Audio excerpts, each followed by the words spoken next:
Hello again, and once more, welcome back to the cellar. Yeah, major milestone this time. I've actually got the trains running around the full loop. So yeah, let's go. Let's get downstairs. It's Sunday. It's now just coming up on 2 o'clock, and in theory, this final board H, is now wired up and ready to go. I've done some continuity testing and it all looks okay. Move that little bit of debris, never mind. I have yet to run trains over it. This turnout isn't powered. I need another relay, and the board itself is down here. The 4 relays governing these 2 turnouts and the 2 frogs on the diamond. As usual, servos are not yet powered up, although they are installed. If we just have a quick look under the board, you can see some of the mess that's down here with the wiring. Yes, a bit of a rat's nest, but it seems to work. And Leopard Street Junction lit up nicely. I still haven't got around to actually fixing that, so I can turn those lights off. Now, the far side, we have 2 trains. We have the Flying Scotsman with the rake of 4 coaches, and the Q6 sitting behind it with other bits. And over here we have JMRI set up. So what I'm going to do is send the Scotsman on her way and see how this works. I'm going to take it at a fairly steady speed to start with, because I know my track lane. We come round there, this is leaving the scenic part of the board into the storage yard area. So we come round here, it's board F, board G where we showed this yesterday, and now the big test. Oh joy. Oh, I'm happy with that. I'm just going to let her do another loop actually, because I quite enjoyed watching that. Move to another slightly different location so we can see this coming around here. Yes, in the distance, then we should go for an artistic long shot, or at least what pretends to be an artistic long shot. And we come down here quite nicely. Now this is the little bit of incline I need to play around with, and then where the board turns grey a little bit after that is where we'll go back into the scenic section of the layout. Oh, very happy with that. So all I'm going to do now is stop her. I'm going to bring her around into the yard, I might as well. Stop round in the yard.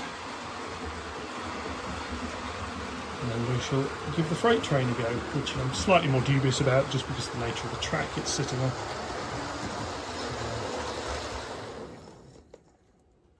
That's quite nice. That orange dot is where the start of the I need to stop here block is, so I click the button then, and yeah, I think that worked. Right. So now the Q6. It's down here. It's going to be going nice and slowly, just because where she is now is a bit of a ropey rail joint, and I don't want to cause too many problems. But if this works, I'm going to set them both going and speed this one up a little bit. I'm just watching the rest of the rake of vans crossing all this point work. Track joins. Looking good. It's usually the first few that derail if anybody's going to.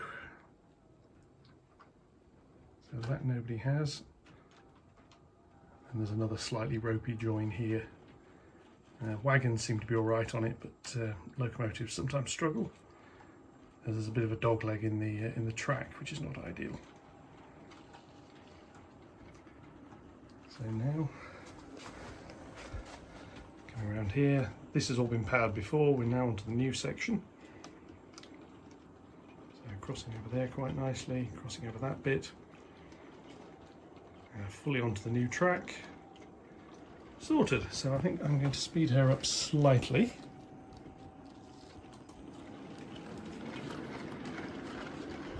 And I don't know what sort of speed a freight train like this would go at, probably about 40 mile an hour, 35 mile an hour, something like that. So let her rumble while she rumbles. Start them both going.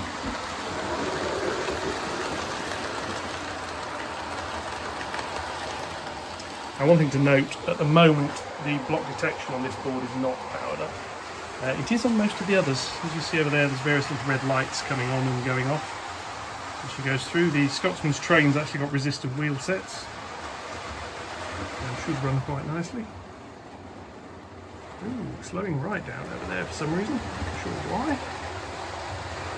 I'll have to go and investigate that in a minute. Could possibly be a power drop. I'll have to go and investigate that. Come back round here and have another look at this end. So now obviously what I've got to do, power dip there, come around there as well. That's running alright. Obviously what I now need to do is do a little bit more testing of this. Do have another locomotive to unwrap and run in, which I might have a go at shortly. And we'll see how we go. Stand back watching the trains over there. I think about these sort of speeds look nice. Scotsman's going a little under half speed there. This is about half speed setting for the freight train.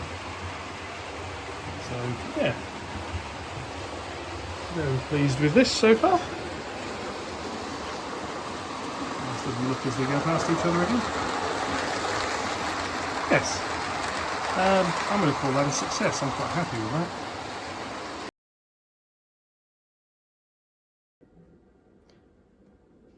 And here we are, a lovely new loco. This is the A3/2 with an optically pronounceable name, but I don't care. I love the look of her. Sam Strange did a review of this, noting that the green was a little bit strange. It is slightly different to the others, but I don't care, I quite like it. So what I'm going to do, stick her in shunt and half speed, and we're going to back up onto the, I'll get it going in the right direction, back up onto some coaches.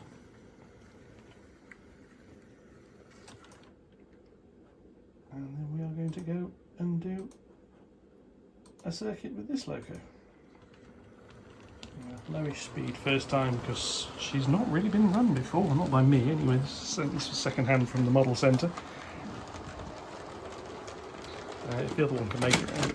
Ooh, there we go, derailment straight away. I shall hit the stops.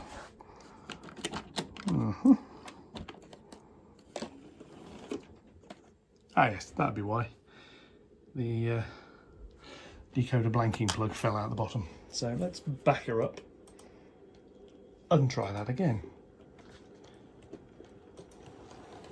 Because yes, that will, yeah, point for anybody watching, don't leave the decoder blanking plugs, they're just loose under the models, otherwise they fall out and derail things. So let's have another little try.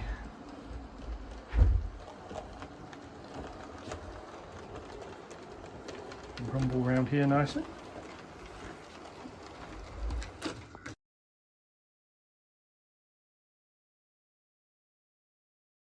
Yeah, third time lucky. Just done a little shuffle forward and she stopped on that little spike of metal sticking up. The water scoop on the tender caught it, so I've ground that down a little bit more. I'm going to give her another go. Let's see if this works. What have we got here? 514, 514. Went into various weird modes for some reason, but there we go. So let's see if she'll go over it this time. So we're part of testing. Yes, made it round there this time. She made it up the slope. This slope is actually far too steep. It's about a 1 in 30. It should be about a 1 in 50. I've got a few changes I need to make in certain areas of the layout to accommodate that. And there we go. Absolutely beautiful loco. I'm really, really pleased with this one. This was a second hand, as I say, from the TMC. Wasn't particularly expensive. I forget exactly how much it was, but it was not that much over 100. Yeah, the Q6 being just under 100 as well, actually second hand again, TMC. Most of the rest is eBay. But, you can see with this. And this is the sort of train I'm eventually hoping to haul here. This is basically what the station I'm planning will be able to cope with. Very nice when she goes around, does look a little bit daft on these really tight corners. This curve here is quite tight, and the one in the far corner, you can't see there's tight. There's something in the road. I don't know what, so I shall go and investigate. So yes, so the front bogie is derailed. I suspect around here somewhere, but we can fix that very slightly and come back. I'll have to clamber around again. It's not terribly dignified. It's yeah, it's clambering under there. But, back in a mo. Right, let's try again. Accelerating quite quickly there because that's the downhill slope. That curve there is also very tight, but because the angle you look at it at, you don't really see it. So let's give her another run with a little low angle as we come past on the corner here.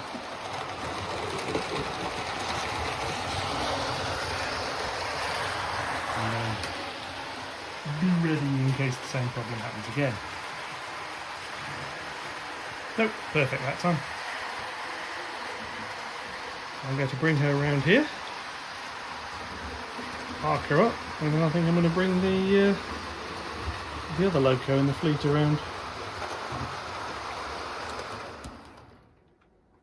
Yeah, stopped quite nicely. And you see the two of them side by side. They're a little bit different, which is quite nice.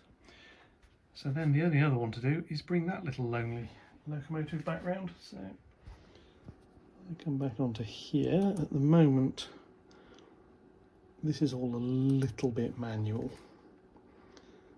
So wait for the turnouts table to load. And a bit of a noise over there.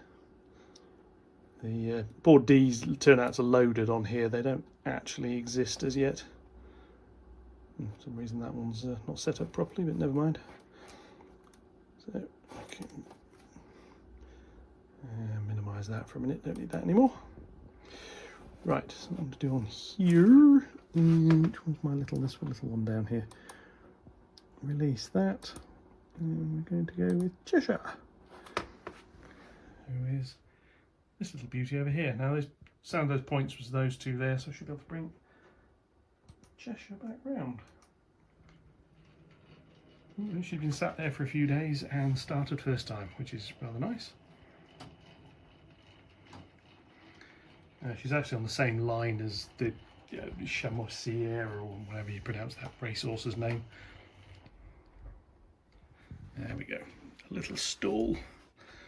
Right, what I now need is a wooden stick, which I don't have, because trying to get round to this part of the layout is actually quite complicated at the moment. Just because, oh, there we go. Wobbled the board slightly and it worked. There's stuff in the way of getting around this side currently. So she's around here. This bit of track I'm fairly sure needs cleaning. I think the loco wheels also do. She stalls quite a bit on that incline. See, there's another one. Bring her around here, like this. So she handles the things.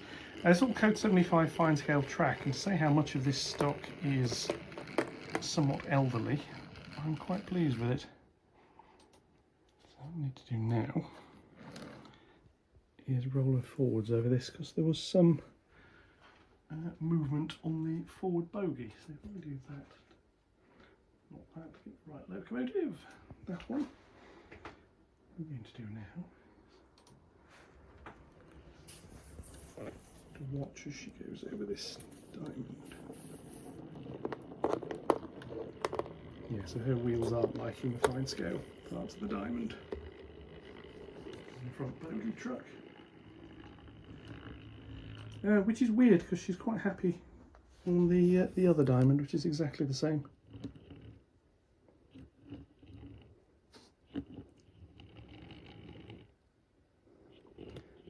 See, having a few pickup problems here. It's a lovely loco, but really has hardly any power pickups. So climbing a little there. And climbing in the middle. Okay, so we'll have to look at that. So this is code 75 track, and these are this is quite an old locomotive. So I'll just bring it down here and park there. So yes, that's the little J52, the Q6, A3-1, I think it is, Flying Scotsman, and A3-2, and a D49. D49-1, which is one of the older Hornby models that I suspect I may have to look at the back-to-back dimensions on the forward wheels, because it's pinching slightly as we go through this part of the diamond. Wherever the diamond's gone, that's over there. That's where the diamond is. Yeah, I'm happy with that for a day. This works. I do have a lot more testing to do, which is going to be quite tedious because it does literally involve running every loco around the track at various speeds and seeing what happens. I do have more locomotives to bring up. There is a J73, which is an old mainline loco, a pair of mainline N1s, one in green, one in black, and a Hornby B12, one of the old sort of the train set type ones, which needs a little bit of work, sort of hence why there's a spare tender sitting over here and other stock just sitting in these as yet unpowered sidings.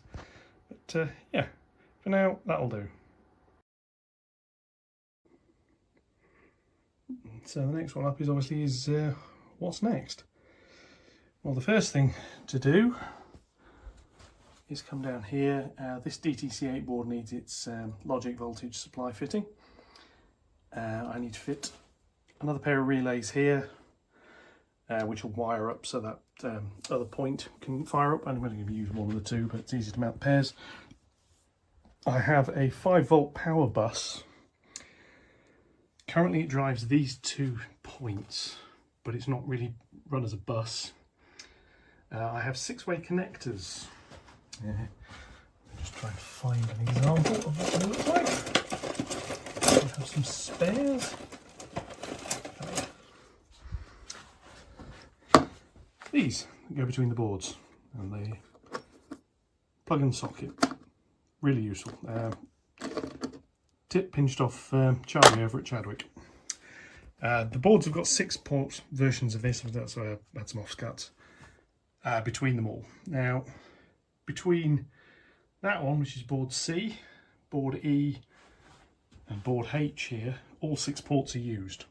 There is a white line, which you can see there's a white wire there, which is the 15-volt DC supply, which goes into the Arduino. Going this way, so between C and B, on to A, D, F, G and H this way, it looks like that. There's an empty port. Now that empty port is going to get a 3202 red wire fitted to it.